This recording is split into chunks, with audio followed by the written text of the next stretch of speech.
ಸೀರೆ ಕದ್ದಿದ್ದ ಮಹಿಳೆಗೆ ಥಳಿಸಿದ್ದಂತ ಮಾಲೀಕನ ಬಂಧನ ಆಗಿದೆ. ಬೆಂಗಳೂರಿನಲ್ಲಿ ಮಹಿಳೆ ಒಬ್ರು ಸೀರೆ ಕದ್ಬಿಟ್ರು ಅಂತೇಳಿ ಉಮೇದ್ ಅನ್ನುವಂತ ವ್ಯಕ್ತಿ, ಅಂದ್ರೆ ಆ ಸ್ಯಾರಿ ಅಂಗಡಿ ಮಾಲೀಕ, ಅವ್ರ ಪೂರ್ಣ ಹೆಸರು ಉಮೇದ್ ರಾಮ್ ಅಂತ ಹೇಳಿ KR ಮಾರ್ಕೆಟ್ ಪೊಲೀಸರು ಈಗ ಆತನನ್ನ ಬಂಧಿಸಿದ್ದಾರೆ. ಸೀರೆ ಕದ್ದಿದ್ಲು ಅಂತ ಹೇಳ್ಕೊಂಡ್ಬಿಟ್ಟು ಹಿಡ್ಗಾಮುಗ್ಗ ಹೊಡೆದಿದ್ದಾರೆ ಅನ್ನುವಂಥದ್ದು ಆರೋಪ. ಆಮೇಲೆ ಆ ಮಹಿಳೆನೂ ಹಂಗೇನೆ ಒಂದೆರಡಲ್ಲ 50ಕ್ಕೂ ಹೆಚ್ಚು ಸೀರೆ ಕದ್ದಿದ್ಲು ಅಂತ ಈಗ ಗೊತ್ತಾಗಿರೋದು.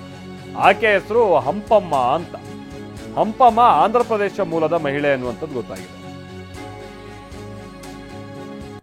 ಏನಾಗಿತ್ತು, ಆಕೆ ಸೀರೆ ಕದ್ದಿರುವಂತ ದೃಶ್ಯ CC ಕ್ಯಾಮ್ರಾದಲ್ಲಿ ಸೆರೆಯಾಗಿರುತ್ತೆ. ನೋಡಿ, ಅಲ್ಲಿ ನೀವು ನೋಡ್ತಾ ಇದ್ದೀರಲ್ಲ, ಆ ದೃಶ್ಯದಲ್ಲಿ ಆಕೆ ಸೀರೆ ಹಿಂಗೆಲ್ಲ ಕದ್ದಿದ್ದಾಳೆ.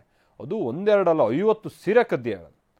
ಆ ನಂತರದಲ್ಲಿ ಏನಾಗ್ಬಿಟ್ಟಿದೆ, ಆ ದೃಶ್ಯವನ್ನ ವಾಟ್ಸಪ್ ಗ್ರೂಪಲ್ಲೆಲ್ಲ ಇವ್ರು ಹಾಕಿದ್ದಾರೆ. ನೋಡಿ, ಈಕೆ ಬಗ್ಗೆ ಏನಾದ್ರು ಮಾಹಿತಿ ಸಿಕ್ಕಿದ್ರೆ ಕೊಡಿ ಅಂತ ಹೇಳಿ.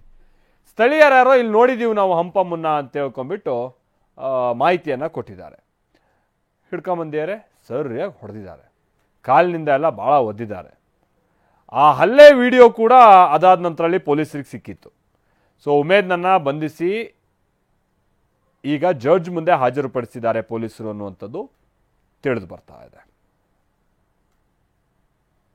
ಈಗ ಈ ಥರ ಕಳ್ಳತನ ಆದಂಥ ಸಂದರ್ಭದಲ್ಲಿ ವ್ಯಾಪಾರಸ್ಥರಿಗೆ ಸಿಟ್ಟು ಬರೋದು ಹೌದು. ಅದರಲ್ಲೂ ಬಂದ್ಕೊಂಬಿಟ್ಟು ಹಿಂಗೆಲ್ಲ 30, 40, 50 ಸೀರೆ ಕದೀತಾರೆ ಅಂತ ಅಂದರೆ ಏನರ್ಥ ಇದು?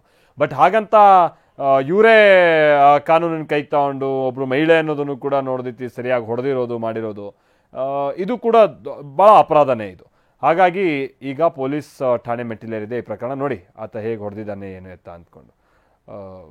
ಬಹುಶಃ ಆಕೆಯಿಂದ ಏನಾದರೂ ಹಣ ವಸೂಲಿ ಮಾಡೋದು, ಸೀರೆ ವಸೂಲಿ ಮಾಡೋದು, ಪೊಲೀಸರ ಮಧ್ಯಸ್ಥಿಕೆಯಲ್ಲಿ ಈ ಥರದ್ದು ಏನಾದ್ರು ಒಂದು ಪ್ರಯತ್ನ ಮಾಡ್ಬೋದಿತ್ತು. ಬಟ್ ಜಾಡಿಸಿ ಒದ್ದಿದ್ದ ಆತ. ನೋಡೋರು ಯಾರು ಕೂಡ ಹೌದು ಈ ಮಹಿಳೆ ಕದ್ದಿರೋದು ತಪ್ಪು ಅಂತ ಅನ್ನೋದ್ರ ಜೊತೆಗೆ ಈಗ ಹೊಡೆದಿರೋದು ಕೂಡ ಅದನ್ನು ಯಾರು ಸಮರ್ಥಿಸ್ಕೊಳ್ಳೋಕೆ ಸಾಧ್ಯ ಇಲ್ಲ.